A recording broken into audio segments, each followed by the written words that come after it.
Now Iblis is a creation of God. Iblis is a creation of God. Iblis is a jinn. Iblis is, he's made of fire, which the Quran talks again in several places that he's made of fire. But where did Iblis come from? And were there the likes of Iblis before? So the Mufassirun have commented. Again, this is based on those narrations that I talked about earlier. And what Allah Azza wa Jal did is that He created a whole creation of jinns that were on the earth. And this is, you will find in many of the early Mufassirun have commented on this. He created them on the earth and they had got taklif. Now what is taklif? Taklif is that God's now given them a responsibility to recognize Him. Now when Allah gives responsibility to creation, He will send messengers. So what Allah did is that He sent jinn messengers. So before there was human messengers, before Adam alayhi salam, who was the first human messenger, there were many jinn messengers that Allah Azza wa Jal sent to them. Now the jinns are made of fire, and the jinns, one of the things they have inside, being fiery is that you're angry and you're hasty, you're fast, you're very powerful. Now the sifat and the qualities that the jinns have between them is that they are in fights and they are in quarrels and they are in superiority and who can prove who's greater. This is one of the nature of the jinns, and they're always in the spirit of challenge. Now there are good jinns. Allah Azza wa Jalla has said that in Surah Jinn itself. He's talked about two different groups of jinns, and He said the salihun, and there's those who are pious and those who are not pious.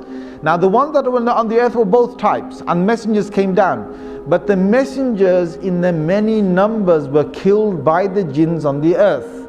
And there was great corruption that prevailed on the earth. There was great corruption that prevailed on the earth.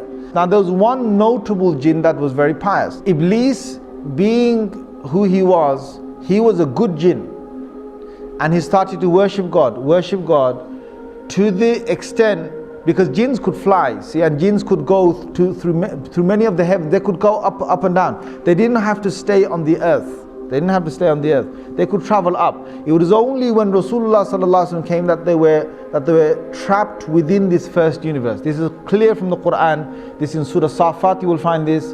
In Surah Jinn you will find this. That Allah did not allow them to go beyond the first heaven, or the first heaven meaning the end of this universe. They can't go past that after Rasulullah sallallahu alaihi wasallam became a prophet. But before that they could go above that. So what happened is that on these travels, Iblis proved himself that he was so close to God. And Allah Azza wa Jal then allowed him to get closer and closer to higher and higher basically. And they say in some of these narrations that there was no space in the heavens was left, like no large space was left in the heaven, but Iblis had gone there and he had worshipped God. So he was a very, very, very close, you could say jinn, servant jinn, however you want to put it, to God. Until then, Allah Azza wa Jal allowed him to come in the company of the malaika, of the angels. And he got the chance to be in the company of the malaika. Allah decided that He's going to send the angels down to the earth and to banish the mutamarrideen, or those jinns that had causes a lot of corruption on the earth. So this group was going to come down and they're going to kill many of these jinns that were just out of control. Iblis volunteered that if he can come with the angels to kill these corrupted jinns on the earth, and Allah Azza wa Jal gave him permission. So he came and they killed a lot of these jinns. They left only a few on the earth, and from these few again the progeny of the jinns would start. Now Iblis returns back.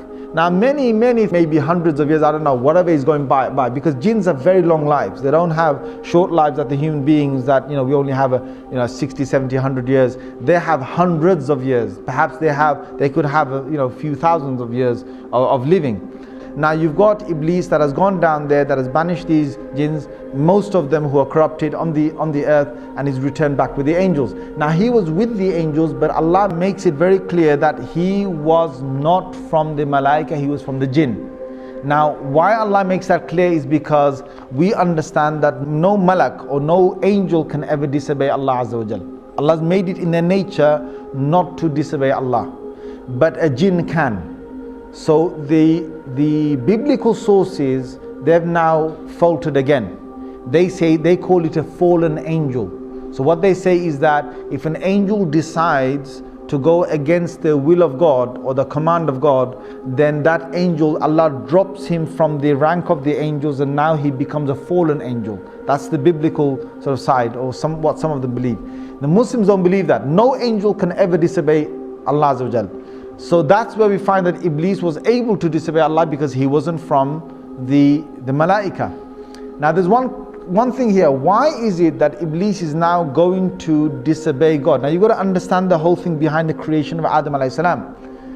Suddenly Allah reveals to the angels and he says, I am about to make on the earth a Khalifa, or someone who will take command, second in charge, or someone who will rule again, reign after the last reigning. I'm about to make a Khalifa on the earth. Now when Allah said that, Iblis got really happy, right? He must have got really happy. And you know why? Because Iblis knows that the angels are not the ones who are going to rule the earth. If there's anyone, there's going to be the creation from the jinns. Allah is going to now make a Khalifa perhaps from the jinns. But Allah's decision wasn't that He's going to make a Khalifa or a vicegerent from the jinns. His decision now was that He's going to create this new creation. Now this shocked Iblis, because all these years that Iblis had worshipped Allah and had been so good was because he wanted power. He wanted prestige. He wanted to be in charge of the earth. He wanted to be, come back on the earth, and he's going to be sent perhaps as a messenger, or he's going to be sent with a new command of God on the earth, or he's going to be in charge of the jinns on the earth. There's something beautiful that's going to come for Iblis, something that he had a big glimmer and a big hope in, and all that was getting crushed now with this new creation. Now, who is this new creation?